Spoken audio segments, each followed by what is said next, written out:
اب میں سیرتُ المہدی کے حوالے سے دوبارہ اس کا ذکر کروں گا۔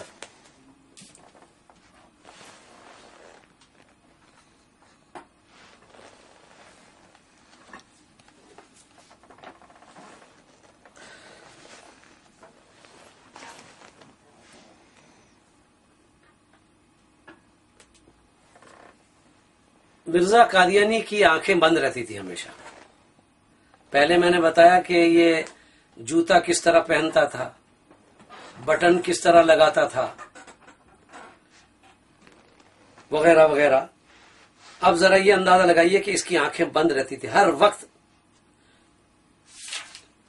یہ سیرت المہدی وہی کتاب جو پہلے میں نے پیش کی تھی، حصہ اول، یہ نئی چھاپی ہے انہوں نے، اور چناب نگر سابقہ ربوہ سے چھپی ہے۔ اس کی حصہ دوم، صفحہ نمبر ہے جناب عالی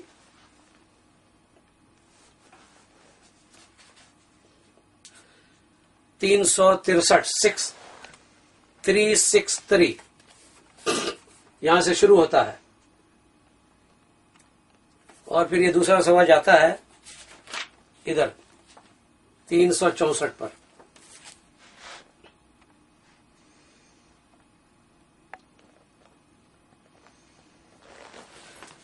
یہ کیا لکھتا ہے دیکھو۔ مولوی شیر علی صاحب نے مجھ سے بیان کیا، یعنی مرزا بشیر احمد ایم اے کو بیان کیا، کہ مولوی عبد الکریم صاحب مرحوم بیان فرماتے تھے، یہاں مرحوم لکھا ہے اس لیے میں پڑھتا ہوں ورنہ مرحوم میں نہیں کہتا، کہ میں حضرت صاحب کے مکان کے اوپر کے حصے میں رہتا تھا۔ میں نے کئی دفعہ حضرت صاحب کی گھر کی عورتوں کو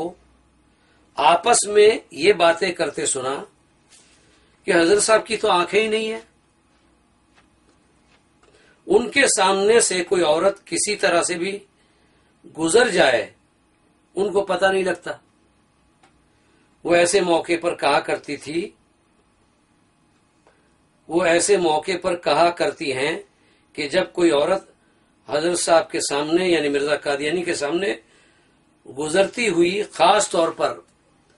گھونگھٹ یا پردے کا اہتمام کرنے لگتی، اور ان کا منشا یہ ہوتا کہ حضرت صاحب کی آنکھیں ہر وقت نیچی اور نیم بند رہتی ہیں اور وہ اپنے کام میں بالکل منہمک رہتے ہیں، ان کے سامنے سے جاتے ہوئے کسی خاص پردے کی ضرورت نہیں۔ نیز مولوی شیر علی صاحب بیان کرتے ہیں، مولوی شیر علی صاحب نے بیان کیا کہ باہر مردوں میں بھی حضرت صاحب کی عادت تھی کہ آپ کی آنکھیں ہمیشہ نیم بند رہتی ہیں، نیم بند رہتی تھی، ادھر ادھر آنکھ اٹھا کر دیکھنے کی آپ کو عادت نہ تھی۔ بسا اوقات ایسا ہوتا تھا کہ سیر میں جاتے ہوئے آپ کسی خادم کا ذکر غائب کے صیغے میں فرماتے تھے، حالانکہ وہ آپ کے ساتھ جا رہا ہوتا۔ پھر کسی کے جتلانے پر آپ کو پتہ چلتا تھا کہ وہ شخص آپ کے ساتھ تھے۔ ایک دوسری روایت آگے آ رہی ہے کہ مولوی شیر علی صاحب نے مجھ سے بیان کیا کہ ایک دفعہ حضرت صاحب ماں چند خدام کے فوٹو کھنچوانے لگے تو فوٹوگرافر آپ سے عرض کرتا تھا، حضور ذرا آنکھیں کھول رکھیں ورنہ تصویر اچھی نہیں آئے گی۔ آپ نے اس کے کہنے پر ایک دفعہ تکلف کے ساتھ آنکھوں کو کچھ کھولا، پھر کھولا، ایک دفعہ تکلف کے ساتھ آنکھوں کو کچھ زیادہ کھولا بھی،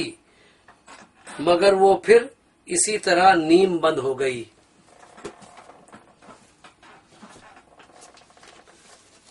مونچھیں تو آپ نے دیکھ لی ہے کہ مونچھیں بالکل ہونٹوں تک آ رہی ہے۔ جناب نبی کریم محمد رسول اللہ صلی اللہ علیہ وسلم کا ارشاد گرامی ہے، اور جس کا مفہوم یہ ہے، آپ فرماتے تھے کہ مونچھوں کو کٹواؤ اور داڑھیوں کو بڑھاؤ۔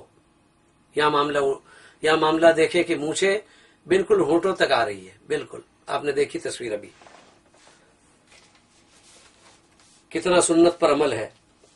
حالانکہ رسول اللہ صلی اللہ علیہ وسلم نے سخت وعید فرمائی ہے۔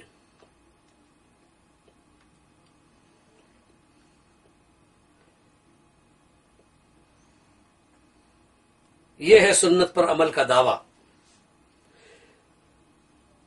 محمد رسول اللہ صلی اللہ علیہ وسلم کا ان کے اوتار، ان کے مشابہ ہونے کا،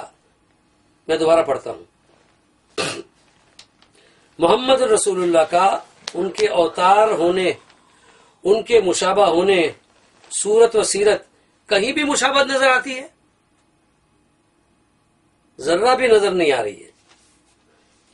مرزا بشیر احمد دوبارہ لکھتا ہے، سیرت المہدی حصہ سوم، یہ میں دوبارہ اس کو دکھاتا ہوں۔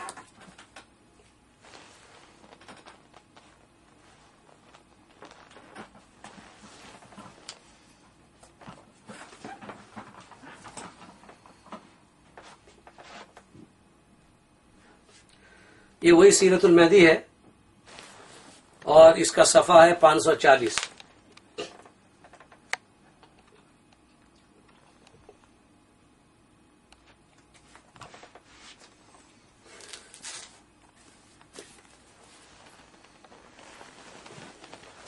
مرزا بشیر احمد احمے لکھتا ہے کہ اس کا ابا یعنی مرزا قادیانی، یہاں لکھا ہے حضرت مسیح موعود، مرزا قادیانی کو قرآن مجید کے بڑے بڑے مسلسل حصے یا بڑی بڑی صورتیں یاد نہ تھی، ہاں کثرت مطالعہ اور کثرت تدبر سے یہ حالت ہو گئی تھی کہ جب کوئی مضمون نکالنا ہوتا تو بتا کر حفاظ سے پوچھا کرتے تھے کہ اس معنی کی آیت کون سی ہے، یا آیت کا ایک ٹکڑا پڑھ دیتے، یا فرماتے تھے کہ جس آیت میں یہ لفظ آتا ہے وہ آیت کون سی ہے۔ تعجب اور حیرت کی انتہا تو یہ ہے کہ پہلے جنم میں محمد رسول اللہ صلی اللہ علیہ وسلم تو قرآن کے حافظ تھے، لیکن دوسرے جنم میں بشکل مرزا قادیانی قرآن بھی بھول گئے بھائی۔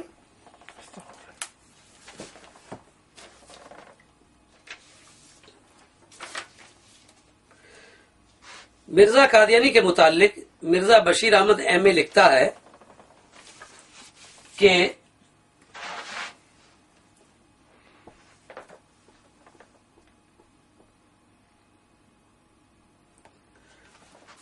ڈاکٹر میر محمد اسماعیل صاحب نے مجھ سے بیان کیا کہ حضرت مسیح موعود یعنی مرزا قادیانی نے حج نہیں کیا، حالانکہ دعویٰ یہ تھا کہ ہم مکہ اور مدینے میں مریں گے، لیکن نہ مکہ جانا نصیب ہوا نہ مدینہ کی ہوا لگی، اعتکاف نہیں کیا، زکوٰۃ نہیں دی، حالانکہ کہلاتے تھے رئیس قادیاں، تسبیح نہیں رکھی،